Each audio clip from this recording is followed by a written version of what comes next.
New this morning, a Santa Fe man is facing aggravated assault on a peace officer charges after a SWAT situation. It started around 8 last night when officers and animal services were called out about an aggressive dog on Calle Anaya, south of Alta Vista and St. Francis Drive. Police say 36-year-old Stephen Cummings pulled out a knife on one of the officers, threatened him, then barricaded himself inside the home. The SWAT team was called out. It ended peacefully, though, a couple hours later when Cummings was arrested. Well, dramatic surveillance video this morning shows what happened right before Bernalillo County Sheriff's deputy shot and killed a man this week. The video is here from a gas station. It shows Manuel Flores driving the red truck and trying to run over his girlfriend. Deputies say just before that, the two got into an argument at the gas station and Flores accused the girlfriend of cheating on him. You can see Flores right here nearly runs the woman over. Then Flores turns around. He smashes a deputy's patrol car. He turns around and he smashes that same car again. At this point, he gets out of the truck. You're going to see this in a second. He waves his arms up in the air. That's when Deputy Rodriguez fires 2 shots from his patrol car. One of them hits Flores in the chest and kills him. We found out Flores has a history of domestic violence and has been arrested at least a dozen times. Well, this morning at 6:32, there are new concerns about how the highly paid founder of a group of charter schools in Albuquerque is exactly making his money. That's right. A report released by the state auditor questions if the school founder steered any public funds into his own pockets. The feds launched an investigation into the Southwest Learning Center and Sam's Academy, as well as Scott Glassard last week. Now, he voluntarily put himself on leave. Now, the findings in a separate investigation by the state auditor reveals his $250,000 salary isn't the only way Glassard may have profited from his charter schools. They also say the schools made big payments to his private company. I'm very concerned that millions of dollars may have been steered inappropriately to a public official for their private gain. The state auditor's office says it also found issues that weren't included in the report but were forwarded to the FBI, which confirms it is investigating the schools but won't say why. The schools released a statement from their lawyer saying they are still reviewing the auditor's report. The Public Education Commission, which has the power to revoke the school's charters, would only say it is going to talk about the findings at its next meeting. Public schools here in Albuquerque start next week, Wednesday as a matter of fact, and time is ticking away for APS to hire enough teachers. The district says it still has to fill high-need positions in math and science. It got some help at a job fair, this one late last month. It's the first job fair the district's had in 4 years. Despite that, the district still needs to hire for 75 jobs in elementary schools, more than 25 in middle schools, and 20 in high schools. Plus, it needs almost 100 people for special education positions.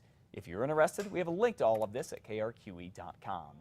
And with no signs of a cool down anytime soon, APS is trying to make sure classrooms and the air conditioners are working. Well, rather the air conditioners for the classrooms. Crews are double checking, making sure the AC units are working well. They say they'll work through the weekend if they have to. The district says that some projects were delayed because of flooding from last weekend's storms. It has delayed some of our roofing projects to be totally complete. We've got them dried in and we've got a number of those ready to go, but there's a few that we still haven't quite finished. Now, Albuquerque High here had the most damage. Much of its auditorium is still drying out and it needs new carpet. Other schools need small leaks in their roofs repaired. Still, APS is confident everything will be ready for the first day of school. Again, that's Wednesday. Governor Susana Martinez is issuing an executive order that will provide up to $750,000 in aid to deal with the recent flooding in New Mexico. The emergency declaration that the governor issued yesterday also allows the use of National Guard troops if needed. But so far, no troops have been dispatched. The state's funds can also help with things like temporary shelters, health care, and food. County commissioners in Guadalupe, Rio Arriba, Sandoval, and Taos have all issued emergency declarations because of flooding in their towns.